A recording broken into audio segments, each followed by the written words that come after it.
Duleux, alors que Mbappé avait fait la différence face à Gregor Kobel. Il se présentait seul dans la surface et sur son côté alors qu'il n'était pas hors jeu, couvert par Niklas Duleux. Kylian Mbappé qui contrôle. Ce qui va vraiment être différent, c'est que là, c'est une soirée décisive. Alors en fait, les étudiants de la licence, là, ils sont 14 cette année. Et lors des soirées Ligue des Champions, on les sépare en deux groupes. Il y a un premier groupe, celui qui est ici, par exemple, dans le Moyen Amphi, qui va commenter en radio, et la deuxième partie de saison, ce sera en télé, le match de Ligue des Champions. Vous êtes chacun sur une chaîne nationale, sur une radio nationale, et donc vous commentez pour un public français. Donc nécessairement, quoi qu'il se passe, on commente le match sous le prisme du Paris Saint-Germain.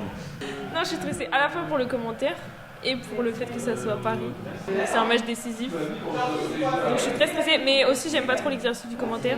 C'est un exercice qui demande vraiment beaucoup de concentration, bien connaître les joueurs, savoir mettre l'émotion quand il faut, même si c'est un but adverse, enfin peu importe. Mais c'est un exercice assez compliqué. Allez, la 6e journée de la Ligue des Champions. Le Paris Saint-Germain est en déplacement ce soir à Dortmund.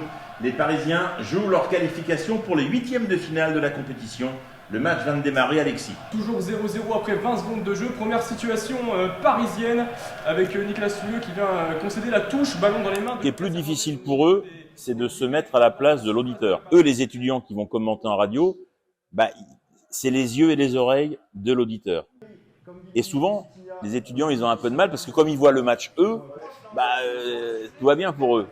Mais en fait, ils doivent expliquer les choses, ils doivent situer le ballon. Là, ils sont à l'entrée de la surface avec Mbappé, mais c'est bien défendu par Matsumal. Ça va être récupéré, ça va être dégagé tant bien que mal. Ça va faire une touche.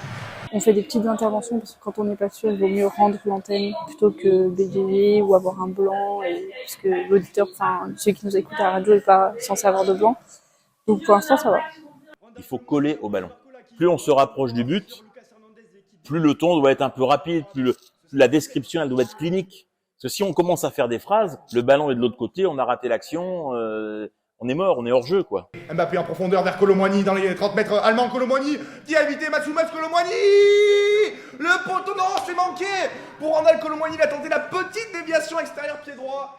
On commente par le prisme du PSG, forcément, mais sans être supporter. On essaie de faire la part des choses, d'être professionnel. Et moi, c'est ce que j'essaie de faire physiquement aussi. Je suis plus posé, mais aussi dans la manière dont j'aborde le commentaire. Être un peu plus lisse et plus neutre, forcément.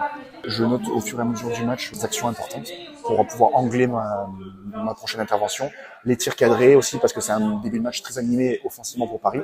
Et puis sur mon ordi, j'ai la situation de Newcastle-Milan, le match de l'autre côté, parce que c'est très important, ça influe sur ce qu'on va dire. Si Milan marque, c'est très important, c'est bon pour Paris, donc il faut le dire aussi. Et puis j'ai quelques petites infos en temps réel aussi pour la possession, le nombre de tirs cadrés également, pour mettre à jour mes stats. On joue vite ce ballon avec Lucas Hernandez, on se rapproche là, de la surface de Dortmund. Randal Kolo Muani qui a entré dans la surface de réparation, le centre en direction de Kylian Mbappé, mais c'est manqué, c'est repoussé par la défense. Je pense que aussi le match, on arrive à sentir les tendances de la rencontre sans forcément avoir tout le temps le regard porté sur l'écran. Et ça, c'est quelque chose aussi qu'il faut arriver à avoir, surtout dans une rencontre où ça se joue en même temps avec un autre match. Et c'est assez compliqué à gérer, mais on apprend petit à petit à le faire. Centre de Kolo Muani, la frappe derrière de Kolo Muani. Je pense qu'il est dur aussi, c'est la partie où justement on commande pas. Parce qu'une fois qu'on commente, en fait, on est dans le match et on se lâche, on commente ce qu'on voit, je crois, de manière plutôt objective. Bien près d'ouvrir le score il y a quelques instants, Lucie. Énorme occasion là pour le Paris Saint-Germain qui était tout proche d'ouvrir le score là sur sans un sauvetage. Plus les copains qui chambrent et tout, enfin voilà, c'est pas facile, on vit pas une vie facile en On a LP bien Sport. entendu les chambrages. Quand on est supporter du PSG en LP Sport, c'est pas facile. Quelle est l'info principale? Quelle est l'info qui vient derrière? C'est toujours pareil. Là, c'est Paris est qualifié. Ok. La deuxième info, c'est ils sont deuxième de poule. Dans le lancement que vous aurez eu en radio, on vous aura dit que le PSG a fait un partout, voilà. Hein, donc, il faut toujours que ce soit structuré dans la manière dont vous donnez vos infos. Gracemi, il est mis là. Petite pizza pour décompresser, petite bière, mais avec modération, bien sûr. Et non, on va pouvoir s'endormir apaisé ce soir et surtout content. C'est le plus important de la soirée, plus content du commentaire. Oui. On a pu une nouvelle fois s'exercer, progresser, et puis pour les prochaines fois, on aura Paris en 8e de finale, donc c'est génial. C'est génial, écoute-le.